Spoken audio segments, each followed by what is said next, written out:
What's up, everybody? Welcome to another edition of the Reality TV RHAPpy Hour. My name is Jordan Parhar, and as always on a Sunday night during the Big Brother OTT season, I'm here with you to discuss what's going down in the Big Brother house with my boys, the live feed correspondents, the LFC. Let's introduce them to you if you were unfamiliar with them and you were new to this show. First is a man who was away for a while. We missed him greatly last week, but he is back where he belongs on the RHAPpy Hour from Vegas, and he finished up. It's Brent Wolgamott, ladies and gentlemen. Brent, how are you?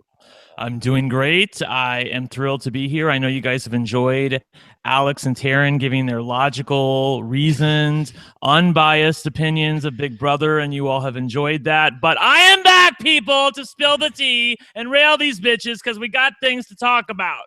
Thank you. Thank you, Brent. Thank you. Well, what did we do without you, Brent? Right. I really don't know what we would do. Second is a man who is first place in Colin Stone's fantasy football league, but he didn't really pay attention to fantasy football today. It's Alex Kidwell, ladies and gentlemen. Alex, how are you? Yeah, Jordan, that's kind of par for the course. The things I really care about, those are the things that don't come together. The things I just kind of casually pay attention to, those are the things I'm undefeated in. What can you do? Yeah, Such Alex. is life. Alex, what's the key to who's even on your team? I haven't even looked. You know what's crazy? I'm 3-0, and then I got Le'Veon Bell coming back this week. Oh, so wow, you're in geez. trouble. Oh. That whole league is toast, man. Oh no! I've got Marvin Jones. Like Marvin Jones is a good deep read. He's great. Yeah. There's really only weakness there. Anyway, so, I digress. Thank you, Alex. I see. Nobody cares about this digest. but me, but I think this is very interesting. And just for the record, for you fantasy football fans out there, Colin Stone's 12-team fantasy football league. I'm playing Rob Sesternino this week, and I'm beating him 200-100 right now. So, yeah, I feel pretty good about myself. Anyway, I beat him last week. Are we in trouble? I don't know, Alex. Maybe we'll find out tomorrow.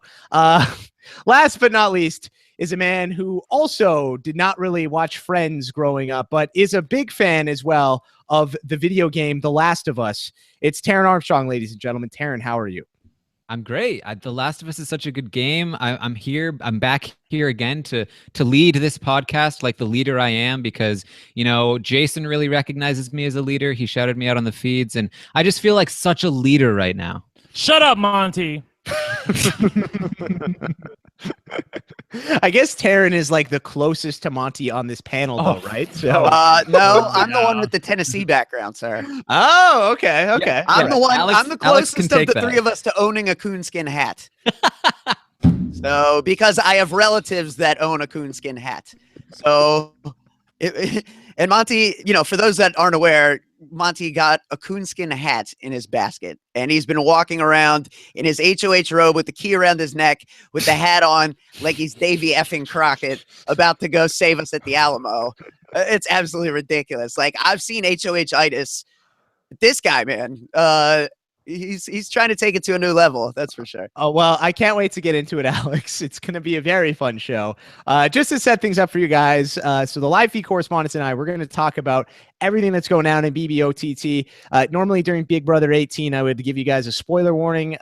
Pretty much everybody that's watching OTT is cool with spoilers. But if for whatever weird reason that you are not okay with spoilers, then this is not the show for you, but I'm assuming that's like 0.01% of the people listening to this right now. So just setting things up for you. We're going to talk about what's going down. We're going to take your questions during the show, figure out what's just been happening in the house in general.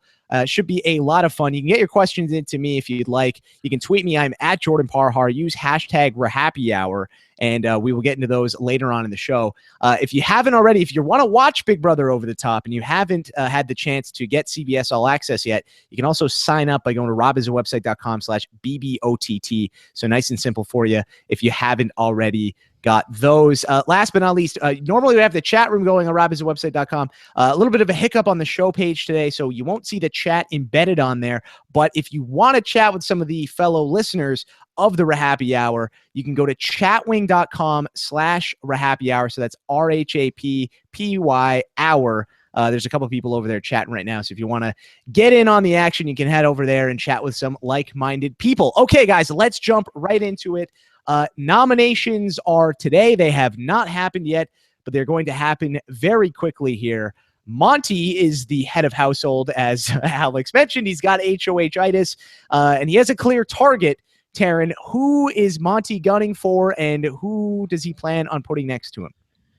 Monty is gunning for Jason, mostly because he feels like Jason is a big threat, and he's played the game twice, and before Scott had come up and told me that he wasn't coming for me, I thought he was gonna come for me, and now I think I have to target him, and I keep saying words and none of them make any sense. But yes, Jason is his target, and he's thinking about putting Danielle up next to Jason as a pawn. Okay, so Alex, why Danielle as the pawn here? Because from my perspective, I mean, if you're going to use Danielle as a pawn, I mean, I haven't seen too much of the feeds, but I saw some people complaining about her. Couldn't it be possible that, things could get turned around and the vote could flip and she could go home instead of Jason? Oh, yeah, for sure. Especially once, America leaves any kind of an imprint on this game and people see that it's a little different than maybe they realized, or that maybe, their actions are going to have consequences that they can't control on a level that they can't really control. It might, cause people to play a little more timidly.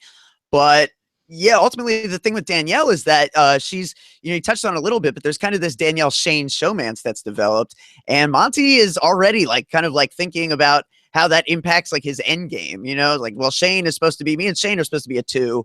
And if Shane's got this other thing, then that means Shane won't be loyal to me. And it's dude, you can think about that at final 5. You know what I mean? You don't have to worry about it week 1.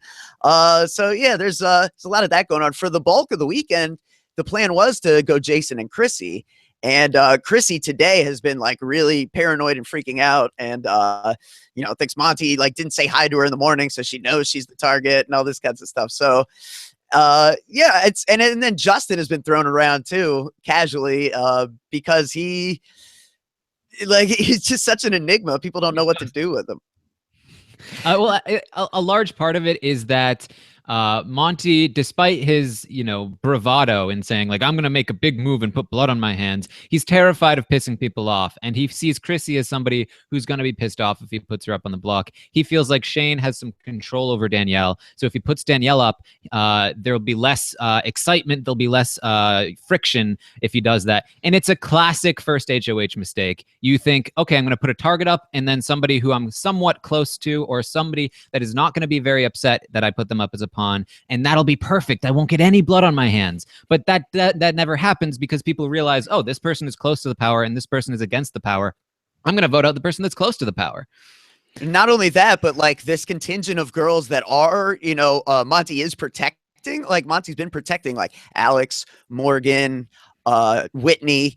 These girls all don't like Danielle. It won't be that hard of a sell for Jason to be able to convince them to just vote out Danielle, and then next week you can just say to Monty, it was just a Danielle thing. I mean, honestly, I thought the America gets to put up the 3rd nominee, and it seemed like people, from what I've seen online, it seems like people are saying Shane or Cornbread, some of these guys that are in this guys alliance that Monty made early on.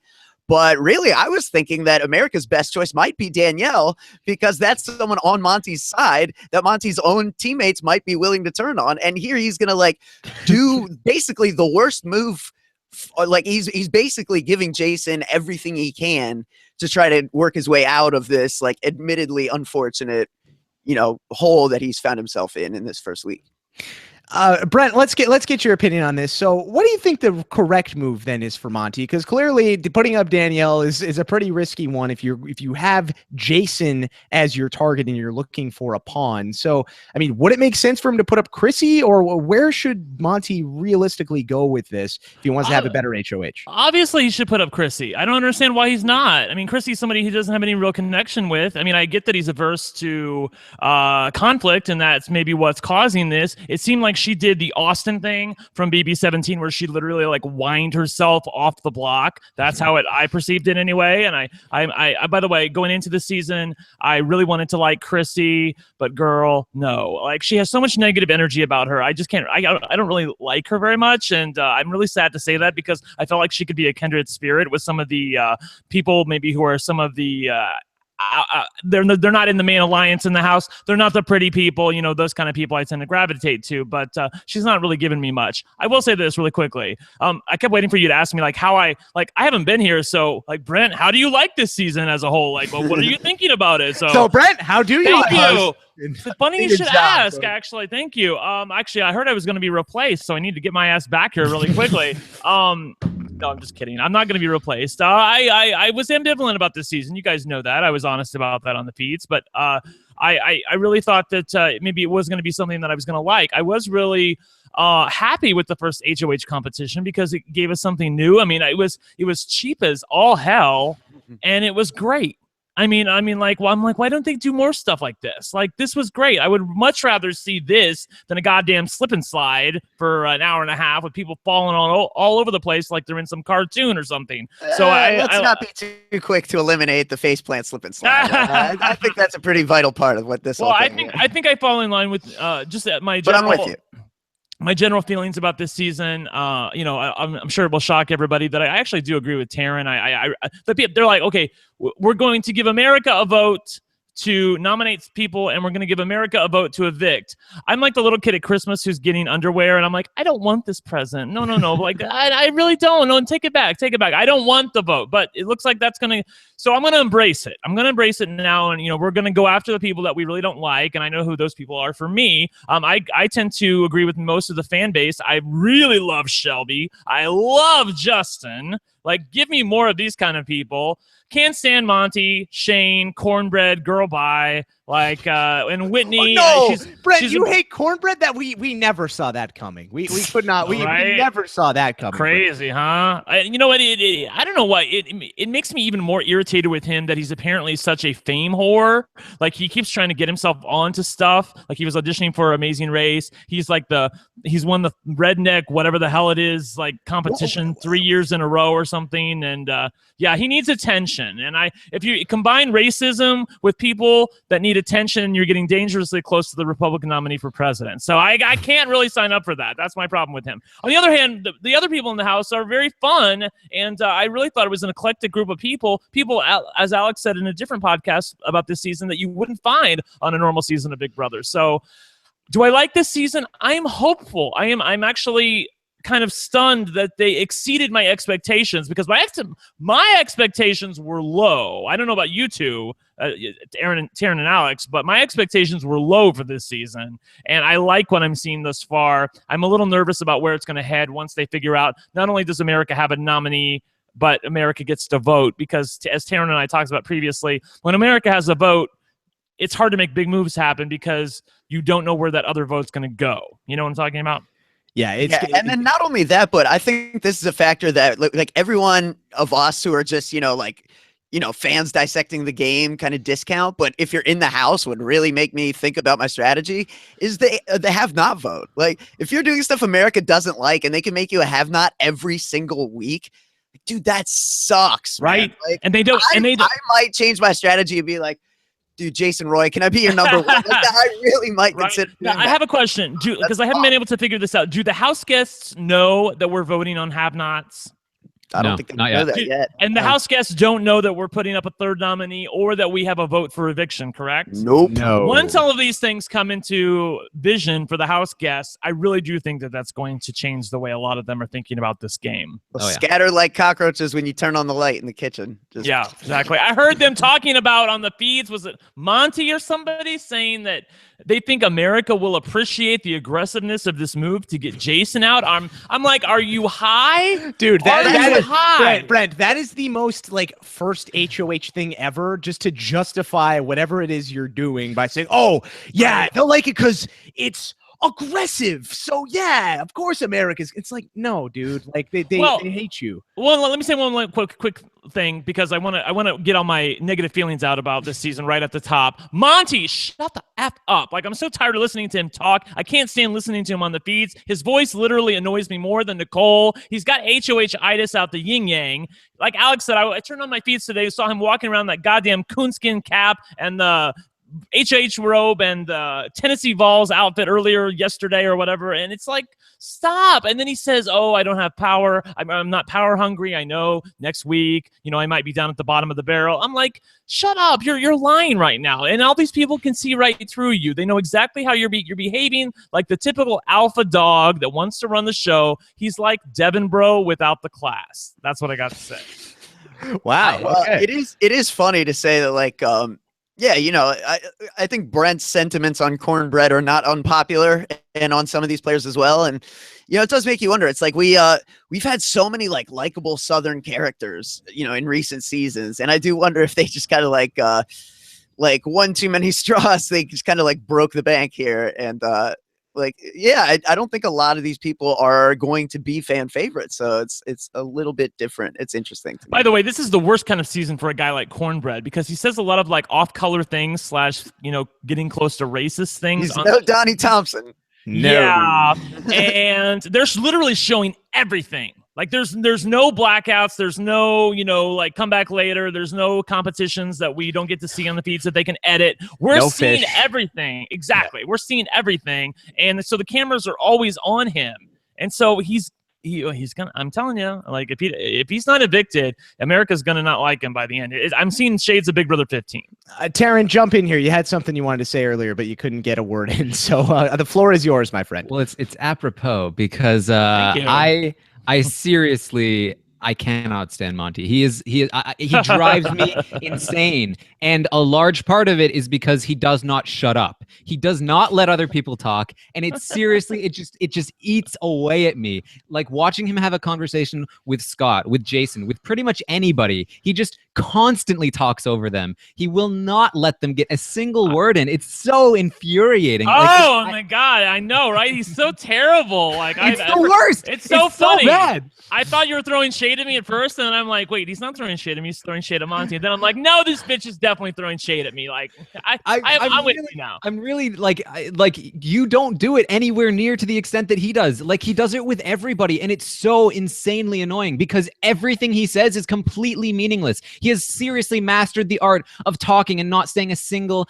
thing. It drives me insane. I can't hear him. I can't listen to him on the feeds. His voice is just like automatic mute in my brain. I can't deal with it. Yeah, and so funny. He's got to be so vocal, and then listening to him, I believe yesterday, and he's talking about how he's like.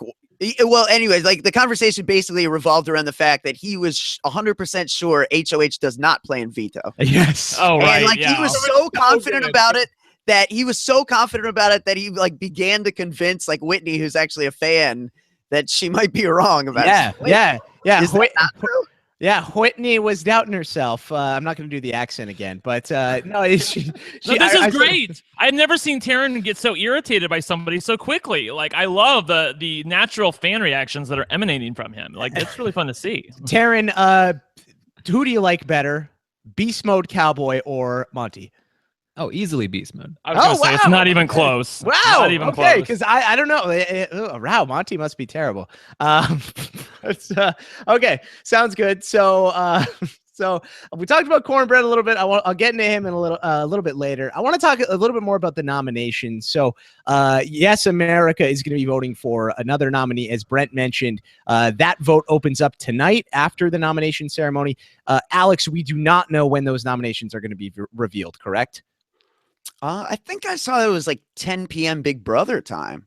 Right, that's what I heard too. Pretty late. Oh, the first two nominees are going to get nominated, and then later tonight we're going to find out the third nominee. No. I heard nominee is tomorrow, right? Right. Yes. Tomorrow morning. Yeah. 10 p.m. And then a veto is played tomorrow afternoon. Correct. Yes. 10 p.m. Okay. 10 p.m. tonight starts the ceremony, so that's going to take another half hour to get down to the nominees. So maybe at 10:45 we'll know who the nominees are tonight, and then I think the voting is open for 12 hours for America's third nominee. Okay. And so sometime tomorrow afternoon we'll find out who the nominee is, and then like I said, like they said, veto happens. Okay. And again, we're talking house time, so East Coast. That's very late. Really late. Yes. I can't wait to see. I'm sorry, really quickly. I can't wait to see Cornbread's face, because I think he's going to get nominated as America's third choice, and I bet he thinks he's absolutely loved by America. He is the kind of guy who thinks he's loved, and when he gets nominated and he sees his face on the screen, girl, it's the face crack of the century. Like, I can't wait to see it. I'm going to be there with my popcorn and my Coke and my water. I'm down for it.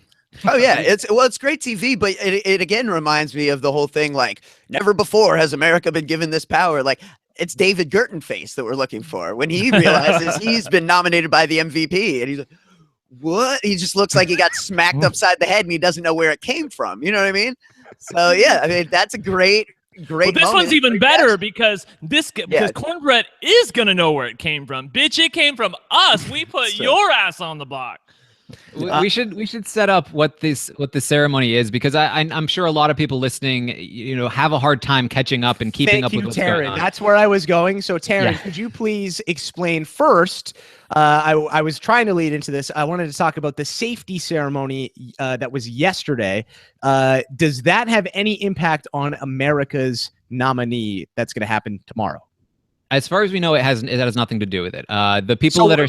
So what exactly was the safety ceremony? How did that work, and how is that different from regular nominations? So basically what happens is they all go and get a nomination pass? Block pass. Block pass. A necklace. A pretty necklace. Which is basically one of those things you get at a restaurant that buzzes green when your table is ready. Yes. Yeah, the Applebee's table holder on a ribbon, basically. Yeah, it goes you wear around it your around neck. And it kind of looks also like maybe what a field trip would have. Like if your school went on a field trip, everyone would be wearing some kind of identifying thing. Reminds me of that too. Yeah.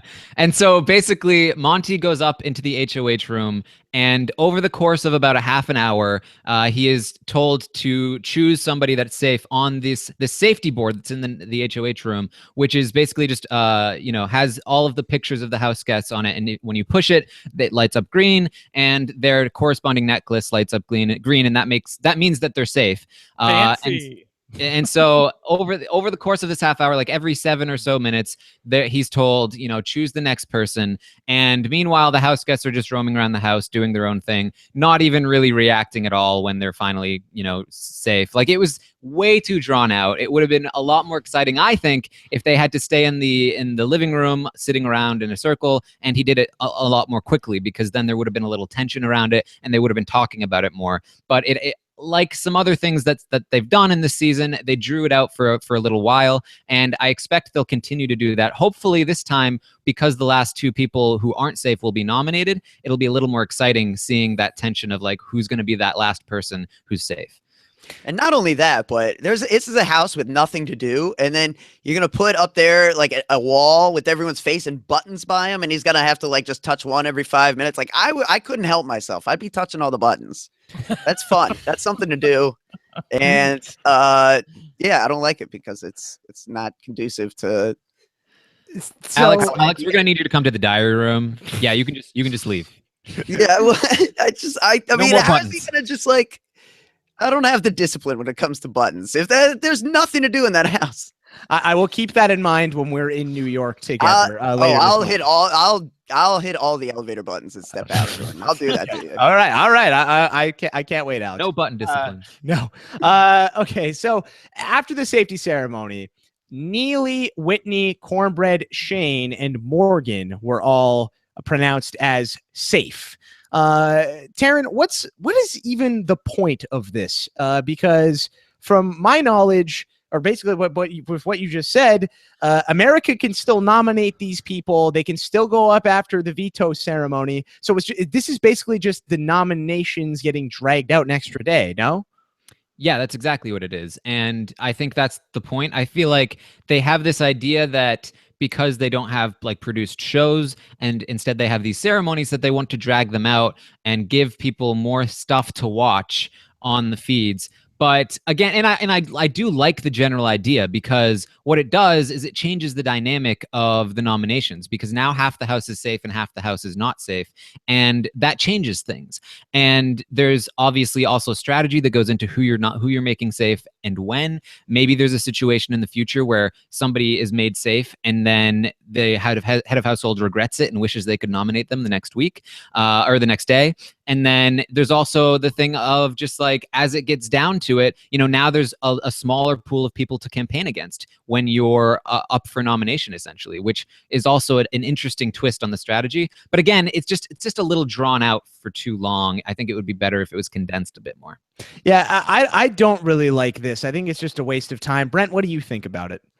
I mean, I'm willing to give it a chance. On the other hand, I was watching Monty come down, and he had to make this big show of, you guys don't think that I did these in any specific order or anything, because you don't know what I'm thinking. I might be lying to you or something. I mean, like, it was just, he handled it so terribly. It was bad.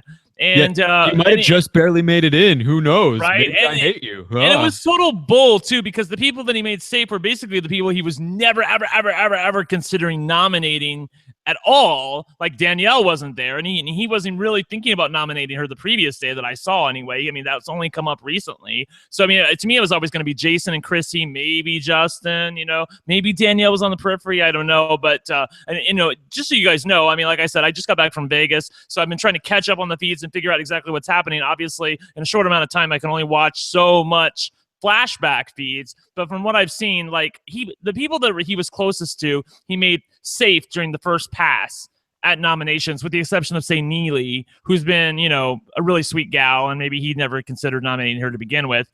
But aside from that, everyone else was in his main alliance.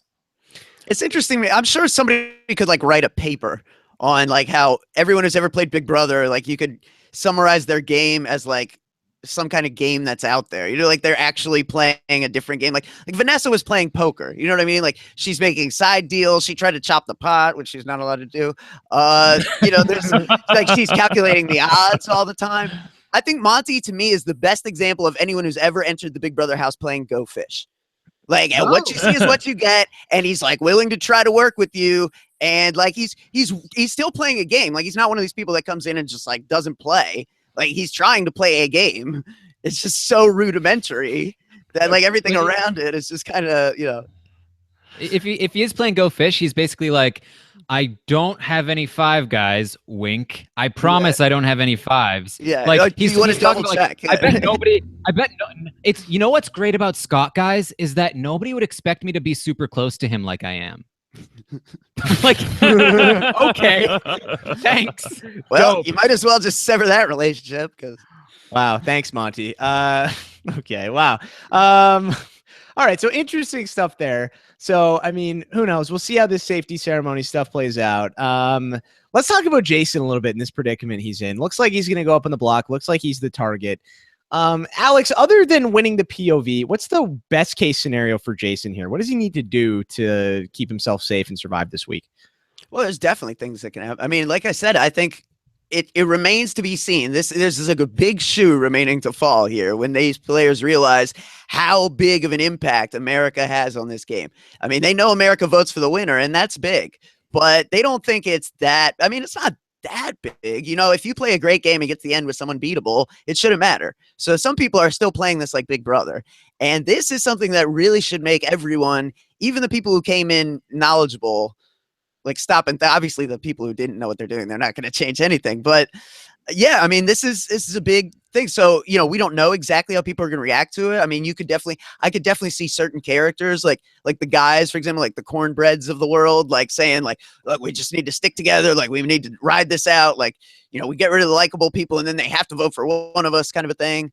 But the other side of that is that, right, I mean, you could easily, this is an opportunity here to get on the right side of everything before anything really happens. So if you're an astute player like an Alex, who could easily go either way with your vote, and he's putting up Danielle, who's like someone you don't really vibe with anyway. I mean, that's a really easy opportunity for you to just get in with Jason, and in doing so, kind of get in with America, right? Right. And if you also see that, remember, Cornbread was the guy who infected Jason. And if America puts up Cornbread as the nominee and also makes him a have-not, it's going to be very evident to people like Alex, Morgan, Shelby, where we want you to go and what we want you to do. And if you want to be on our side as an America side, then you need to do this. Now, do I like this aspect of the game? Probably not. I mean, I wish they wouldn't. I wish we didn't have it. But now that we have it, I'm ready to use it, and I want to make something happen that I want to happen. Right. Taran, as of right now, who's in Jason's corner? Like who has his back going into, like, if let's just say hypothetically, just before all this stuff happens, before the veto and all that stuff, who genuinely is looking out for Jason's best interest? Chrissy is the person who is looking out for him the most. I think she's probably the only person I'd say is like just completely 100% behind him. Neely is probably a close second. And then he also has Danielle to some extent, but she is also tied with Shane, which is obviously not a good thing for Jason. And then people like Scott and Alex kind of like Jason, but they're also very willing to just let him go if that's where the wind is blowing. And then also Shelby likes Jason a little bit. So like he does have a fair amount of people surrounding him, but a lot of them have other connections to people who are against him. And that's where he's sort of failing at the moment. That's true. Weirdly, I think someone that really he vibes well with is Justin, and Justin isn't connected to anyone at all. So, I mean, that's something that Jason maybe could do more with, because that's a vote. I mean, but Justin is going to be such an X factor as long as he's in there, because this guy, I mean, he doesn't really seem, he clearly doesn't know what he's doing. He's very entertaining, but he's like just kind of in there for the ride and for the free rent. And yeah, I mean, I think everyone else is gonna like they're already talking about like, oh, he totally knows this game. He's like a secret genius and all this stuff. Like that's just really great. Like I love that element every time they put in someone who's a doofus, and everyone always suspects him to be like this idiot savant. That's fun to watch. I want to talk really quickly about Jason, and then we can talk about Justin, because I feel like these are the two people that people want to hear about. So let's talk about Jason first, because I want to know from you guys whether or not you think that it was pre-written before the season even started that Jason was going to be behind the 8-ball. Because from what I saw, I think that there were things that he could have done. I think he tried to play a little cute in the beginning. Like, I feel like he needed to be more like Nicole and he needed to get the power. He needed to do whatever he needed to do to get the power. And he somehow allowed people he was close to, like Chrissy, to just allow herself to be infected. That irritated me to no end. I mean, I know he can't force her to become HOH, but he could have said, girl, you're not going to be HOH, but you need to stay with me here. Stay, don't ask to be infected by Neely, which is what she did. And then that obviously gave the Alpha Bros the numbers. It just seems to me like he didn't play very hard when I felt like he needed to. And now that it looks like he's going to be nominated, it feels like, again, he's not playing hard. It feels like he's just outside smoking all the time. You saw Davon even tweet. She said, Davon, his best friend, said, I'm ready for Jason to lose his cigarettes and be out of them already, because he needs to get up off the couch outside and get in the Big Brother house and have some conversations with people that he needs to get close to. What does that sound like? That sounds like last season. What was last season? Last season when 17. Jason was on. Thank you. Exactly. Well, I mean, I'm considering that was last year when he was on and he was outside smoking all the time. Like, I mean, I thought he said he learned. He was on Twitter. He was on podcasts saying, I know what I did wrong. I know I spent too much time talking with my peeps. I spent too much time smoking outside where I wasn't, having any conversations with people that were outside of my little clique. And here he is doing the exact same thing over again. Alex, I heard you talking on a previous podcast about how he won't interact with people who are like hillbillies or Southerners. That's Big Brother. You have to interact with people like this. Force yourself to get in there and make them like you. And it just seems like he's not trying. And I'm really having a hard time with him right now. Alex's line from BB17 where he's like, I ain't going to trust nobody with no penis or something like that. It was really funny. Well, I will say about Jason, I said this on the previous podcast, but I think if this was Jason as a first timer, if he didn't have if he wasn't the only person in this house as a returning player, I think he's doing really well right now. I wouldn't say that he's not willing to talk to these people, because he has made an effort. It just hasn't been quite enough, because I don't think he realizes just how much of a hill he has to climb because of the fact that he's a returning player. He's definitely done a lot more than he did last season, and I do think that, this is the first week of the game. This is the first few days of the game. And I don't think he recognized just how hard he needed to start playing out of the gate, because normally you wouldn't want to do that. So I don't want to discredit him too much, but yes, he is definitely making mistakes. He's outside for far too long. He's not talking to the right people at the right time. Far too long. Like, he's literally that little spot on the couch should have his name on it. Yeah. And like basically what he's done is that he hasn't bonded with the people that he needs to work with, and he knows he needs to work with them. Instead, he's gone to them and tried to talk game with them. But with somebody like Monty, who doesn't really understand the game and doesn't respond to logic, it's not working. Monty needs the bond, and he doesn't have the bond, and that's where he's failing. Yep. Do you think, Alex, that Jason winning HOH first in the first week of Big Brother 17 kind of warps his opinion on how to play the first week? Do you think it would have helped him a little bit more had he not have won that? I know he didn't remain HOH because that was a Battle of the Block season, but for me personally, I feel like if I went back and played week 1, I would know a lot more what to do because I wasn't HOH and I wasn't necessarily safe the first week. Well, I guess I kind of was, but long story short. So what do you think about that? Do you think that impacted him at all? And you think that could help him? I don't think it impacted him personally. Like, if anything, I think maybe it just worked against him to the sense that, like, a couple of people said, like, oh, he won the first HOH in his season, so we don't want to give him this HOH, So if anything, it just had that, like, a little bit of that effect.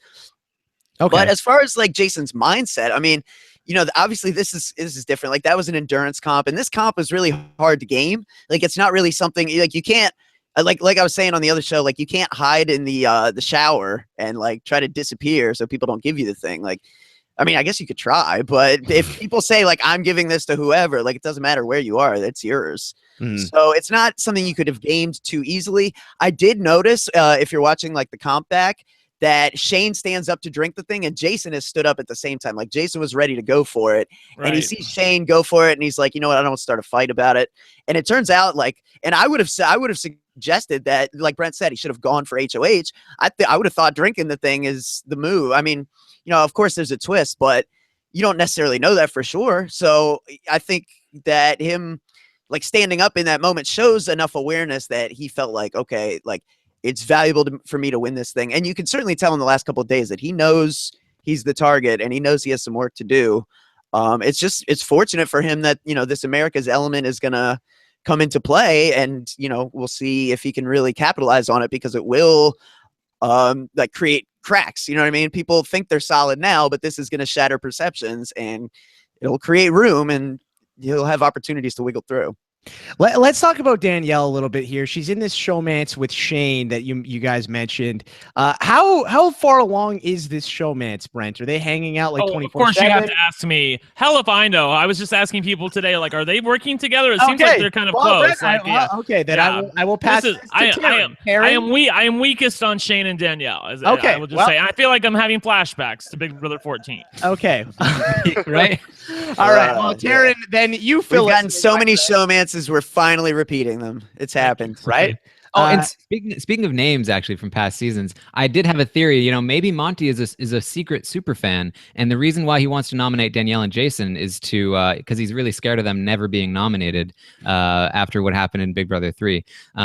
So you never know. Maybe he's a super genius. But yes, Shane and Danielle, of course. Shane and Danielle, they are very close. And they've been hanging out. They've been very, very close physically. Nothing serious, but they've touched here and there. There's some chemistry. Everybody considers them a package deal pretty much already, and people are already concerned about it.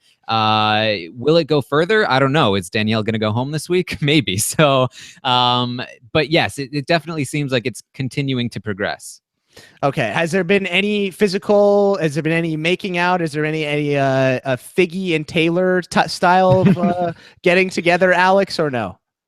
No sand in the draws. No. Like, not that I've seen, but then again, like, that's not what I don't, like, go back and check the timestamps at night for, like, I wonder if where are their hands? You know what I mean? Like, that's not what I watch this show for. So I'm sorry. Wait, what? I do that's know not that, what you. I thought that's exactly why you watched it. There's a contingent of listeners out there that crave this information, and I do apologize to that block, but. Yeah, I have to do more due diligence on that. By the way, my viewing patterns are not conducive to. They have not made it out.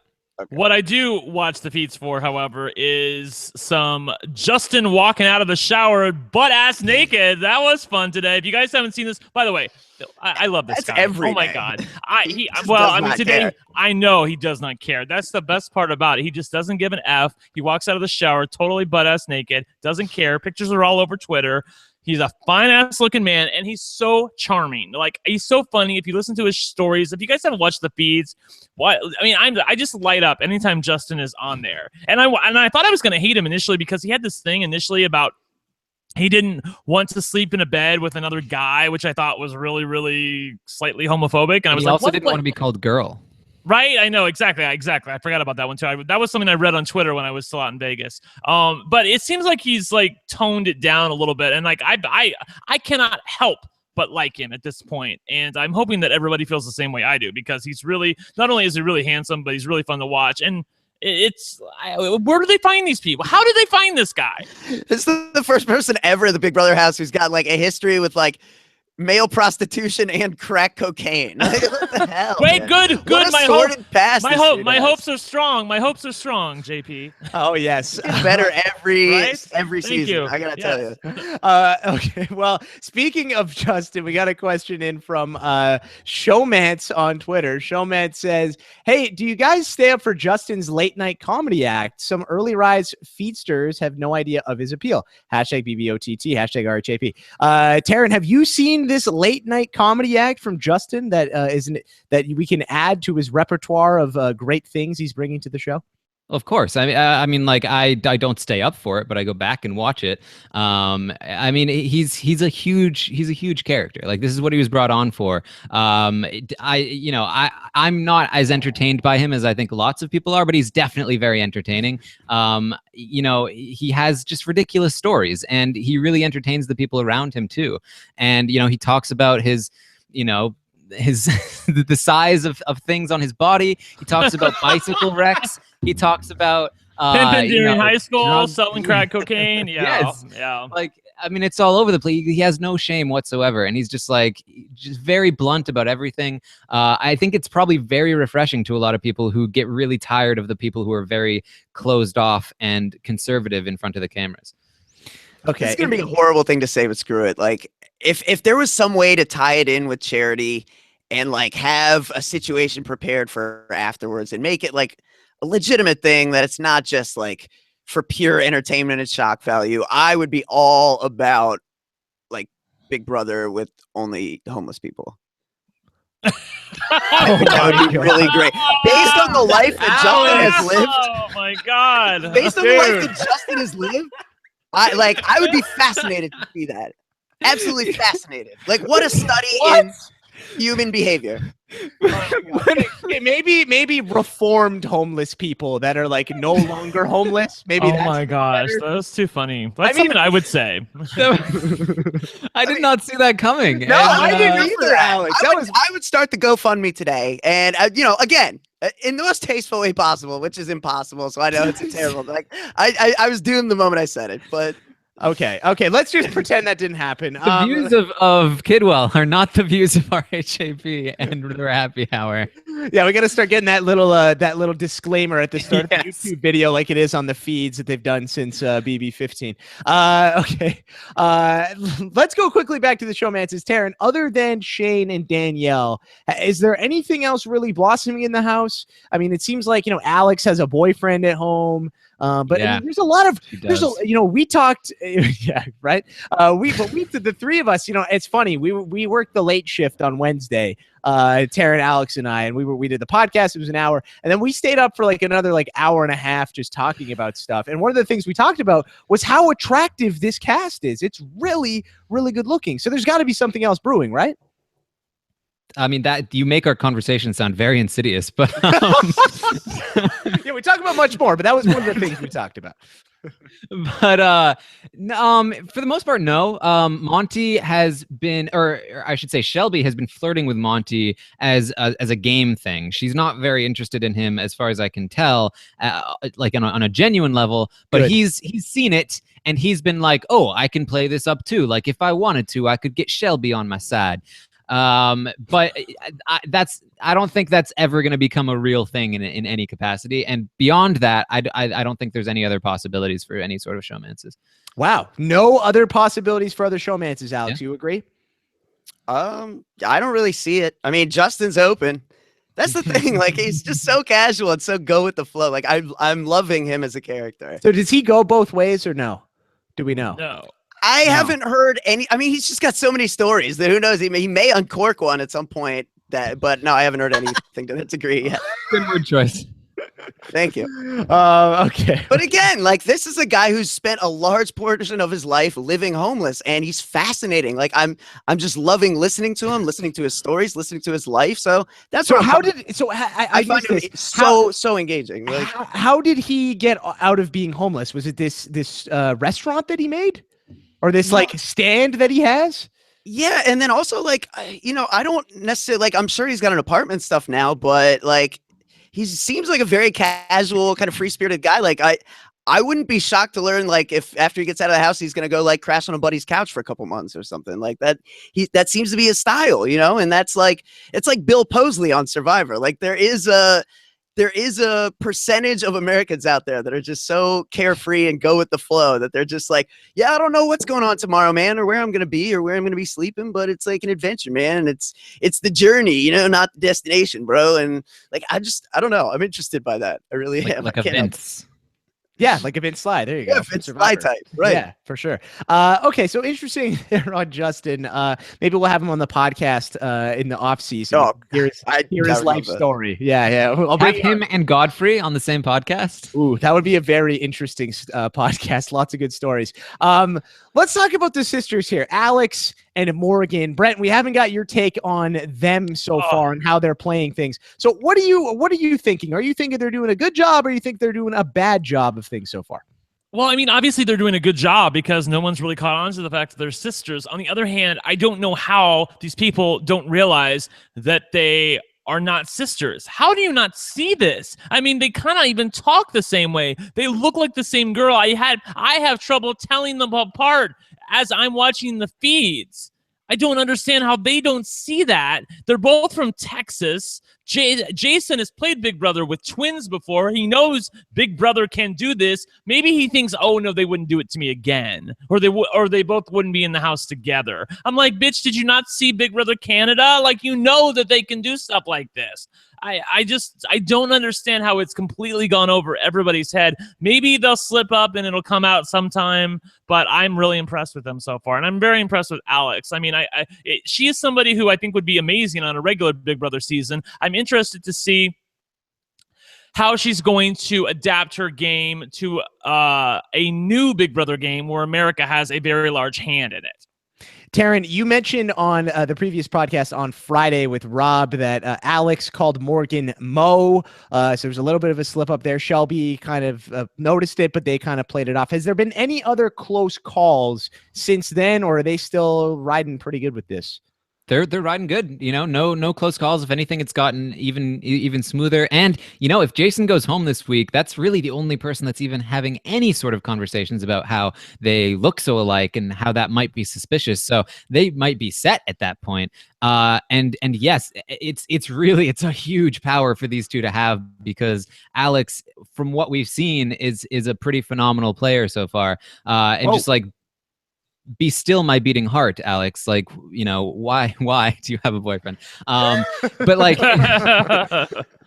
she's seriously, she's doing very, very well. She's positioned by far the best in the house. She's had she's had a lot of talks with Scott today. Scott is another person who's doing really well, and she's getting in with him.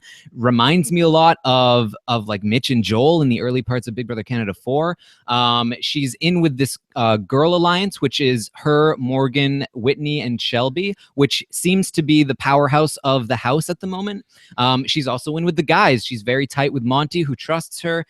She's tight with Shane, and that leads into people like Cornbread, and again, as I've said, with Scott. So I mean, like, she has a lot of control right now. My concern is it too much too fast, and how is she going to handle the America Votes thing?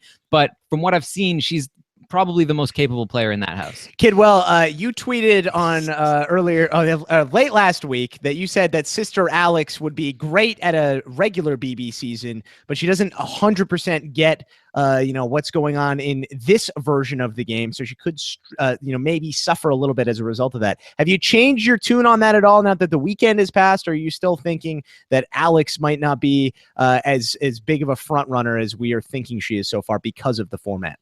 Yeah, no, having more information, having more conversations of hers to analyze, I definitely, do not think that she's as clueless to this format as maybe I first thought.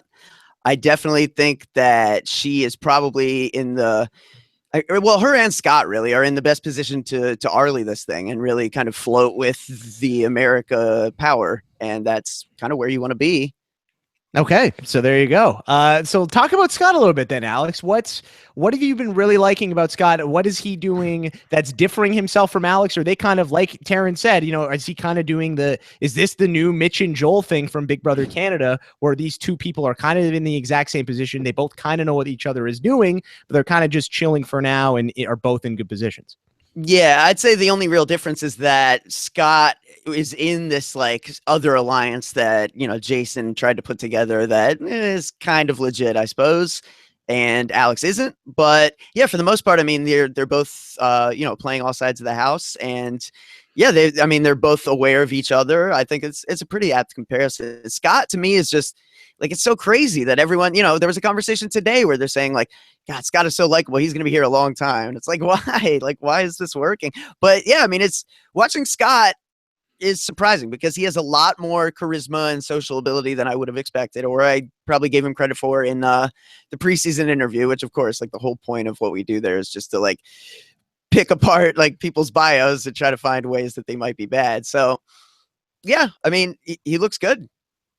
All right, Taran, quickly, I would throw this to Brent, but because Brent's, still catching up on things, I want to figure out what the alliances are in the house as of right now. I know that. No, okay, so Brent, thank you. Then feel free to jump in. Lay out the alliances for us if you could, please, and what the names of them are, because I've seen a few names and things floating around here. Obviously, there's, I don't know, did the four boys have a name? They call themselves the Four Horsemen. Well, that's what I thought, but I thought, they can't do that. Yeah, that doesn't count. Okay, well, obviously, right. Well, okay, but I mean, yes, it does. It does, but like I heard Cornbread say that like it was a newfangled thing, and I'm like, girl, stop! Like, I can't believe Big Brother's letting them say that. But okay, fine. Like, you think they would have told them in the diary? First of all, it was never new. It's in the Bible. I know, right? I know, I am right. Okay, I would seriously though, like poor Jace, who has just been screwed over so much in Big Brother. Like some dude named Cornbread is stealing his alliance name now. Like, God, 2016 has not been kind to Jace. World's smallest violin for Jace right here, people. Anyway, so these four boys are together working loosely. Monty, Shane, Cornbread, and Scott. Scott is sort of like in the middle of the house, like the Alex and Taran talked about. He's also with the OTT Jamboree, which is more of a loose conglomeration of it's like Shelby, Justin, Chrissy, Jason, and fifth one is, anybody know? I forget. Somebody's in there. Chrissy? Did you say Justin? I said those two. Yeah.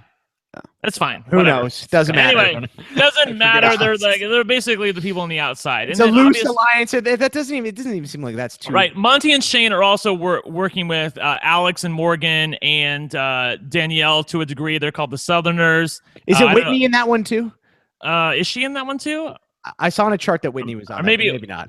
Yeah, like Whitney is definitely that trio of Alex, Whitney, and Morgan. The guys Shane and Monty, they think that they have them sort of separate and like they can kind of control Brigade them. Style. Okay, right. But it's obviously the opposite where they also have Shelby as a fourth, and they're also very tight, and even obviously the sisters. So yeah, that's they've pulled that together as like, oh, let's get all the Southerners together. Right, and then the four girls are working together. Obviously, Alex and Morgan are working together, and they're working with Shelby and Whitney, right? Or Wheatney, as people say. People actually spelled Wheatney, like as in like wheat, like the phonetically correct. And I was like, what is this? I thought this was an alliance name. I'm like, what is this? It literally took me like 10 seconds. Like, oh, okay, you're talking about Whitney. Okay, now I'm with you now. Okay, and then obviously there's the, I think they're calling themselves the Jack-o'-lanterns of Neely, Chrissy, and Jason, who are the three, I would call them the people that are most on the outside at this point, who are working together. By the way, I'm really impressed with Scott because I feel like he would naturally be on the outside, but he's a really charming guy, and he's been able to get in with people that, I think I was really surprised, like when I saw that there were four quote unquote bros working together.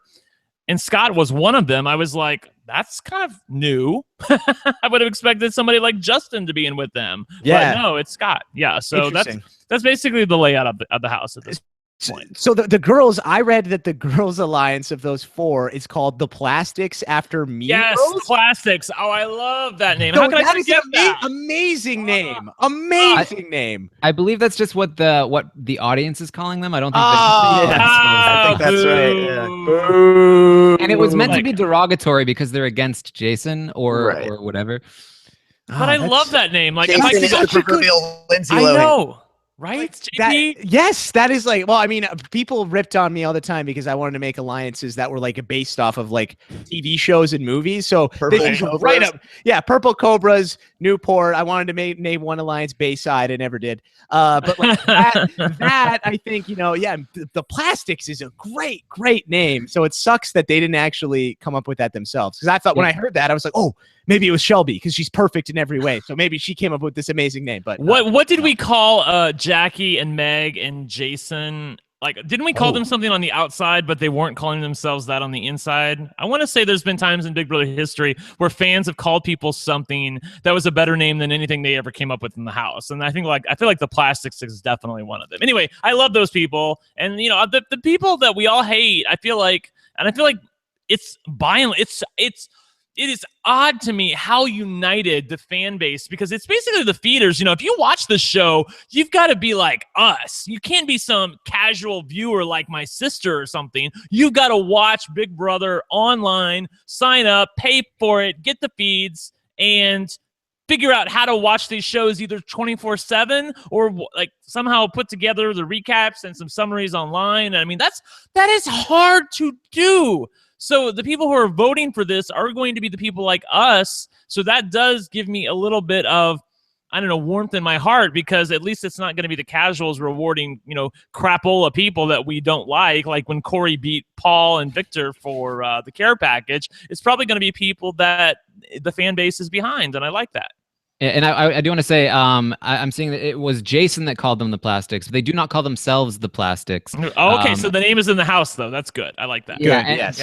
the girls have shied away from naming or even just like really officially solidifying their alliance. I think in part because they're wary of the all-girl alliance sort of stigma. They just want to see. They know they have each other's backs and they're grouped together, a voting block, so to speak. But that's smart. I like that. Official alliance. Yeah. I like that because the girls in Big Brother 18, I feel like a lot of them were brought down or stigmatized by the fact that, oh, you were in this alliance called the Fatal Five, or you were in this alliance called the 8-pack or whatever. Whatever. If you give it a name, it gives it some sort of credibility.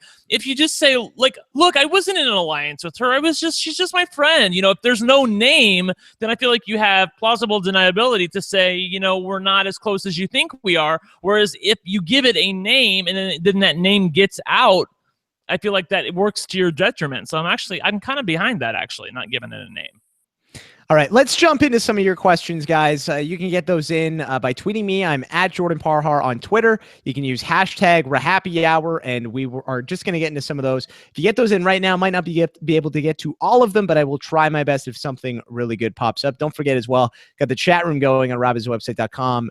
Well, it usually is on RHAPizwebsite.com. Don't have it there today. Chatwing.com/RHAPpy. First question comes from Andy Shum. Andy says, what do you think of Monty's HOH gameplay so far? Because I hate him. I hate him a lot. Well, you guys talked a little bit already about how much you don't like Monty. So I'm going to change this a little bit. Scale of 1 to 10, how would you rank or how would you rate Monty's HOH, Alex?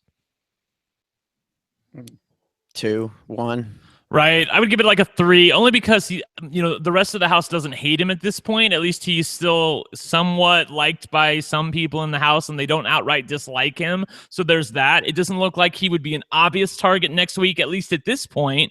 Who knows how things can change, but at this point I feel relatively good about him going into next week. But it's not been good because he's giving... Look, again, it's like Levita in Big Brother Canada, where you wanted something to happen, you have a clear target, and then you decide to get cute about it and not put who you need to put up on the block next to them. Instead, you want to put a pawn up so that, everybody's happy, but in doing so, you leave yourself vulnerable to being totally double-crossed by the other people in the house who know you can't play for HOH the next week, and now you're the target. So that's where I think he could be in some trouble. Yeah, I'd say a 3. Yeah, you definitely can't go 1 because he's not like. I mean, there is certainly room to get worse. Like, Right. pouring pictures of iced tea on everyone's head on an hourly basis. So. Hey, You can always get worse. There's still time, Alex. Yeah, there's okay. always Devin until there's new Devin, and then there's new Devin, and so it goes. I can't wait for new Devin because Devin was the greatest I've ever seen. So I can't imagine in terms of entertainment. So I can't wait to see what's better than him. Okay, BB Thundercat says, are you loving, like I'm loving, the mandatory 10 a.m. to 10 p.m. no sleep rule? I actually didn't know about this, Taran.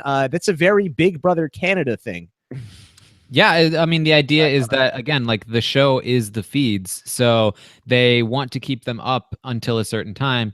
And, you know, people like Jason and some of these late night crew people have been staying up very late. And Jason in particular, who doesn't even have a good bed to sleep on, has been really suffering. What the hell is up with sleep-wise.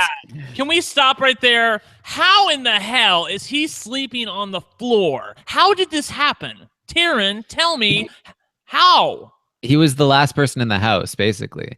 So why can't he get into bed with somebody else? There's no bed nobody. for him? Yeah, that's also a very good point. Like nobody wants to share with him. They're just like, yeah, sleep on the floor. No big deal. That main room has like 2 doubles and 1 single, and it's usually 3 doubles, right? And then I just feel like there's usually more bed space. So is there really no room for him at all? Is there really none? Because isn't somebody sleeping upstairs with Monty, or is there nobody up the stairs with him? Someone I think is going to sleep on Monty's couch tonight.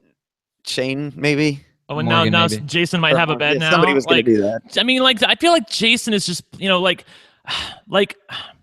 okay, when I'm trying to like put this in words people can understand. Like when I was in the army, you know, like I went in the army, and when I was 25, and like I was, you know, obviously not in the in crowd when I was in high school. And I feel like when I went in the army, all of those feelings from high school came flooding back because everybody kind of like starts clicking with the people that they're naturally clicking with, and you don't really know where you fit in. So you kind of give in to that stereotype of yourself. And what I quickly found out was the more I put myself out there and got to know people, the more I found out that I fit in with these people more than I think. And I feel like Jason isn't doing a good enough job of trying to, I feel like he's giving in to the stereotype a little bit, like, oh, I don't fit in with these people. They don't really like me for a variety of reasons.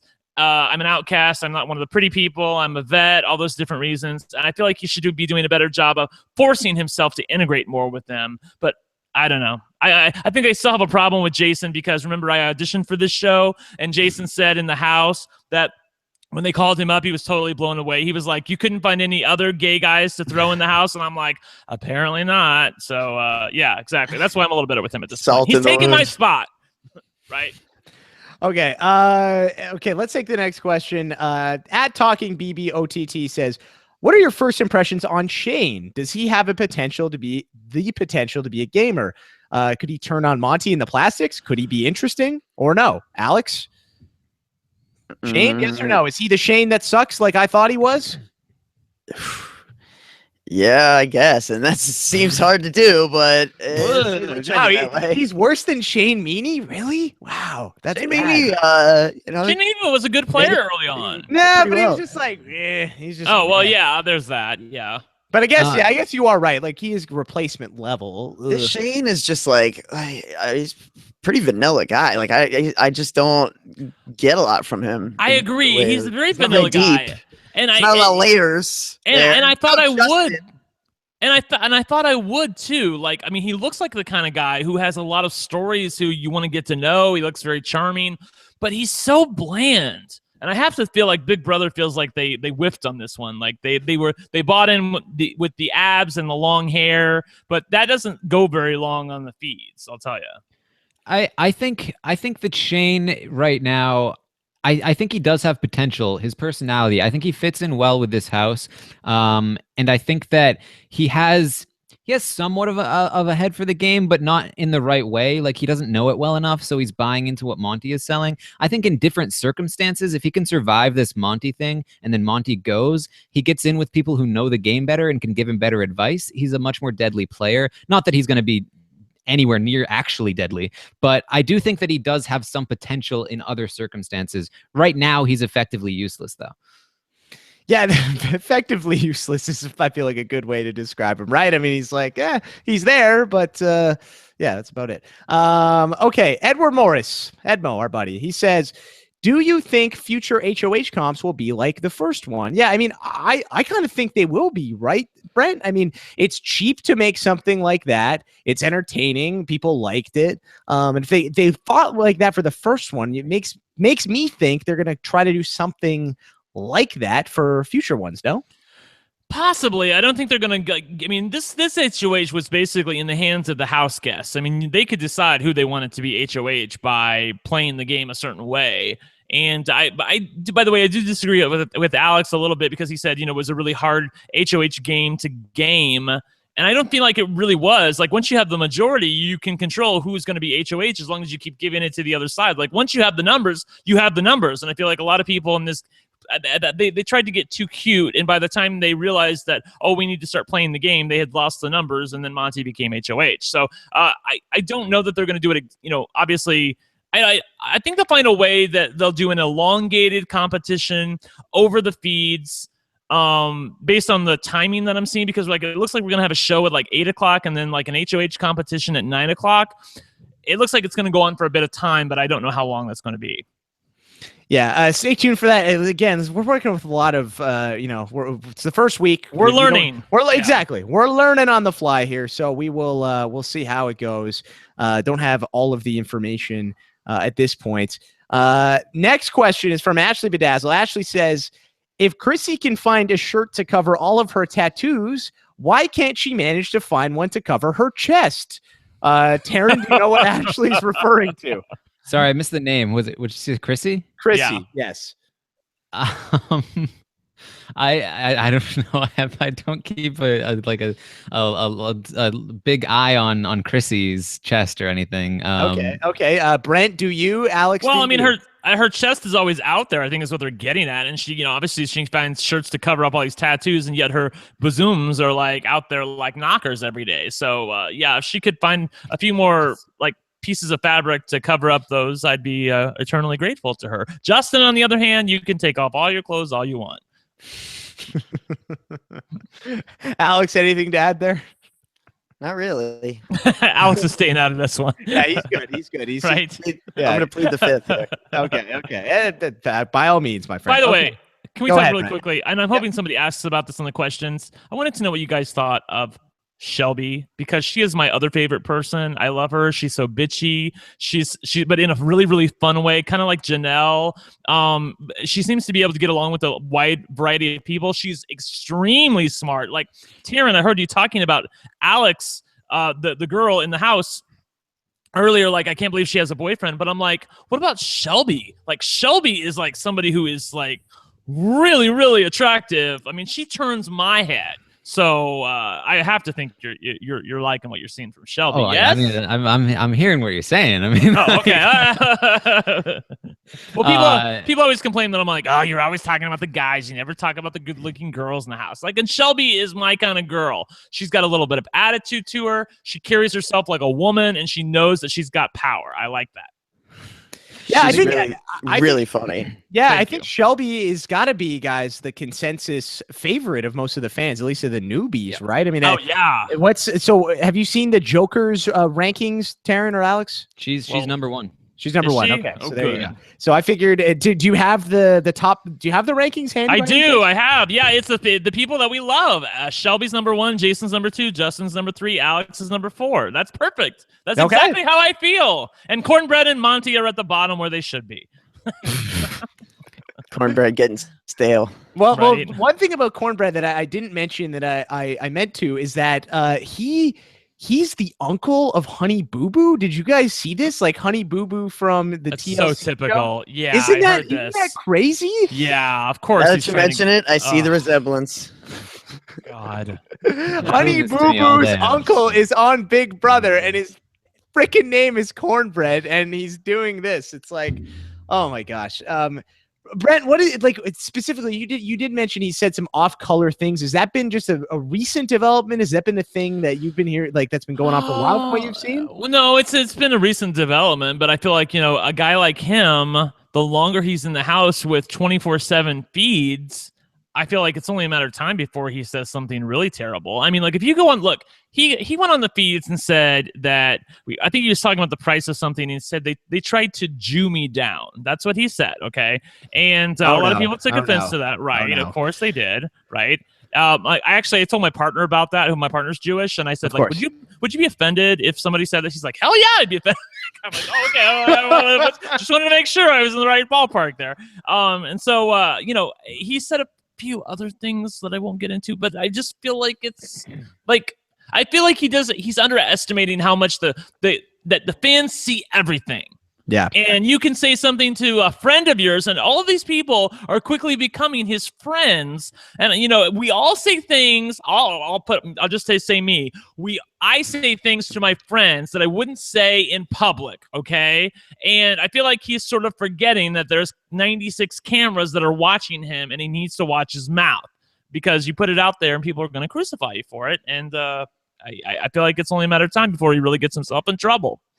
Yeah, not good, Cornbread. Not good. Not good, Rob. No.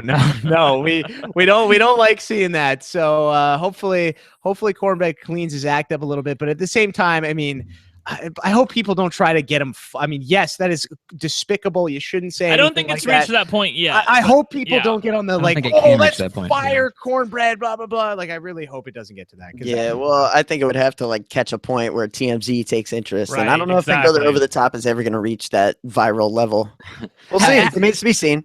What's happened with Cornbread is he seems to be the consensus pick for America to nominate as the third nominee. And I did just want to weigh in on this, because I feel like, I've seen a lot of people talk in the House about how Cornbread is somebody that's on their radar as a target pretty quickly, because they feel like if he gets to the end, he's going to win hands down. They feel like his stories are so great. He's so likable. He's got to be a target soon because he's just way too likable. If you put him up on that block, I don't think anybody's sending him home, and I think you've just given him a pass for this entire game. Like, I'm cautious about that, and especially if Danielle goes up on the block next to Jason, all of a sudden you're gonna have Shane campaigning to keep Danielle in the house, and he's gonna be able to do it from off the block. I really feel like Shane is probably the better option if you want to send a message to Monty, because Shane is his number one. If you want to save Jason, because it means that Danielle and Shane are both on the block, and that campaigning power doesn't have as much power. And just in general, if you want to stick it to Cornbread, don't give him this easy out. Yeah, but that's not going to happen. I feel like most people are. Well, I know. I hear you. I know. You make a valid point. I'm not saying you don't. But Shane is so vanilla that people are not going to be motivated to vote against him. They're just not. And even if it's by way of, by proxy of trying to get to Monty, they're not going to do that. They're going to go after Cornbread for him being a general asshole and saying some things that are a little off color / possibly towing the line to racist, and they're going to go after him. That's just what's going to happen. So if the nominee is anybody other than Cornbread, I will be stunned as long as Danielle is up on the block, because I know a lot of people are thinking about trying to get Danielle on the block, and of course it looks like Monty's going to do it for us. So, if Monty doesn't nominate Danielle, then obviously I think she could be a possible nominee as well by America. All right, let's take the next question. This one's from Trent Williams. Trent says, what are the chances of the Whitney, Alex, Morgan, and Shelby alliance, the plastics, lasting? None of them seem to be too catty towards each other. So, yeah, this is interesting. I mean, Taran, you mentioned that, that maybe they're approaching this as sort of a voting block because of the stigma about all-girl alliances. But, based on what I've seen, I feel like I'm with Trent. I think that this could actually be a thing, Alex. I think these guys could work together, especially because, you got two siblings in it. Right. That's the thing. Alex and Morgan are locked in, and then you've got Alex and Whitney are really tight, and then Morgan and Shelby are really close as well. So by extension, like Shelby and Whitney aren't necessarily close, but it's just kind of the way this works as extension of the sisters. And yeah, it does kind of work. And I wanted to add, when we were talking about Taran mentioned a lot of people would look at Cornbread as a target, but Shelby's reasoning would be that Shelby thinks Cornbread is the type who's going to leave turds in the toilet and not flush. And that got back to Cornbread, and Cornbread was not happy to hear that. And that's like created a rift between Cornbread and Shelby now. Well, Cornbread was very offended to hear that he might be the type of guy that would just leave food So what in did the Big Brother toilet. What did he say specifically? Was he like, I wouldn't do that? Like, what was he? He was pissed. He was pissed. I'm pissed. I haven't seen this. I need to go back and watch this. Oh yeah, you Great. gotta find this. Oh was my this God, today? that's Because great. I want to go watch this too. I Was think it was earlier today. Okay. Earlier today. Okay. all right. Sorry for getting a little like Uncle Austin's trailer here. but Oh my that's- God, that's too Oh no, funny. it's. I mean, you know, That's the very show is funny. the feeds here, and like Right. honestly, like it was one of the highlights of the day. I mean, there's a lot of downtime and a lot of boring talk. When you get something like that, and not only that, but it does affect the game because it has created a rift between Cornbread and Shelby, so we have to talk about it. But yeah, I mean, this is the ridiculousness of this game. Like, Wait, it was Shelby that said that about Cornbread? Shelby? yeah, Shelby was Okay. like, you know, Shelby, she's funny. She's like Right, making a right, joke, right, and then right, somebody right. like, you know, brought it back and told Cornbread about it, and he did not find it funny. Pissed. Okay, good. Another great Shelby quote. She was talking to Monty, and he was like, "Yeah, I have like an inner fat person or something. Sometimes I like I saw indulge in that. some almonds." What and an idiot. She was like, "I want to slap you in the face right now." And then he was like, yeah, almonds are junk food. Like it's got some fat in it. It's bad for you. And then Shelby just like walked out and left. It was yeah, Monty isn't. Monty's just. I'm not a Shelby fan. is Yeah, Monty. Yeah, Shelby's like, yeah, all right. Can we, awesome. let's was like, hashtag that. Monty is and Shelby is Yeah, if you can somehow figure out how to do that as a hashtag, maybe we'll do that as the hashtag for the show. Okay, let's take a couple more questions. This one is from Katie Blue. Katie says, the HOH comp had more of a social aspect too. Do you think the veto comps will be that way too? So, I mean, again, kind of similar to what that HOH question we had earlier. But I don't know. Like, No, is there? I don't think so. No, When, I mean, when is the veto comp? It's on Tuesday. the video tomorrow. comp is Yeah, it's on tomorrow. Monday Tomorrow at afternoon. at 1 Big Brother time, and then the veto meeting is exactly 24 hours later. So I Okay, don't so think- there hasn't been any sign that they're building the competition yet, right? Right. And so I think there's definitely a chance. I don't think that there's going to be like built competitions necessarily. It seems like they're all going to be these kinds of party games. I which don't know is though. interesting. The question is, are they going to draw them out like they did with the HOH comp? Well, I don't think. I mean, look. I mean, if Jason needs a lifeline, and you know production wants to keep him, they're not course. going to put in a game where he has no chance. Something like there's been games in the past, like the stay or fold competition, or the one where you pick who you want to target competition. I mean, all those kind of games would be an instant out for Jason. He needs something where it's a level playing field, where he has a chance, just as much of a chance to win as anybody else, where he doesn't have to go 5 rounds with somebody in order to get to the end. And I feel like they're not going to do something where, you know, because the other 5 people in the house, or in the or I guess it's going to be 5 or 6 total people for the HOH, or for the veto competition rather. They are going to know, as long as we all work together to make sure Jason doesn't win the veto, then all of us are safe. So obviously those people would probably be inclined to work together. So I feel like production knows that, and consequently would not put in a competition where Jason can't win it if it's a social experiment where there are like horse trading and stuff like that. I don't think it necessarily has to be like what we saw with the infection, where it was basically they got to decide. It could be like something like a scavenger hunt throughout the house. It could be some sort of puzzle or some sort of riddle that they need to answer. I could see any number of things where, you know, each individual has an equal shot. I feel like all of those things, like a riddle or a scavenger hunt, I feel like all of those things are things that groups of people can work together to, you know, make sure somebody wins the veto. Like, you can share information about a riddle, you can share, you know, items about the scavenger hunt, but Jason would be all by himself. It has to be something where he's level in order for him to have a shot. I feel like production's going to give him a shot. Well, maybe, but I mean, like, for those who watched Who Done It, you know, it's not always the big group. You know, The Genius, same sort of thing. Like, it's not always just having a majority, especially if you have the game, you know, balanced. All right. Wow, Brent is just he's folding. Amazing. I'm not folding. I'm allowing for the possibility that he's correct. I'll put it that way. Okay, Yeah. good. Because I don't know what's coming down the pike. Fair, and none of us do. So it's all speculation at this point. Okay, last question before we start to wind things down. This one's from Emma. She says, "Has anyone started directly pandering to America yet? If not, who do you think will after nominations?" So we haven't seen that yet. I mean, I don't think we have. Jason started playing that game right away. I mean, I don't know if you want to call it pandering necessarily, but treating America as the 14th house guest. Yeah, he started doing that the moment he came into the house. The first time, he's literally saying hello to everyone, setting his bag down. The first time he's in a room by himself, he starts talking to the feeds. Like, Jason is acutely aware. I'm sure somebody, he had some idea coming in that this was going to be a different game and that America was going to play a role. Right. So he came in knowing, when my people and I need to play to the feeds. When Julie was telling us about Big Brother Over the Top, during the finale, she said, America, you're going to have a chance to impact the game weekly. And we need to go back and hear exactly what she said, because Jason heard everything she said in that moment. He was right there on stage with Jose. So he knows that she said in Big Brother Over the Top, America's going to have a heavy hand in many of the twists that are coming down the pike. So Jason knows this already. I think that's important to note. I should say also that Scott and Alex both, Alex in particular, has a good idea of what's probably coming, and Scott also does as well. They've both talked about, in the way that they've talked about the Jason thing, it suggests that they have a good idea that America's probably not going to like it, and they've gone out of their way to try and make it seem like, if we have to, we have to. We're sorry, like basically something along those lines. So that's another thing to look out for. They're already playing that game.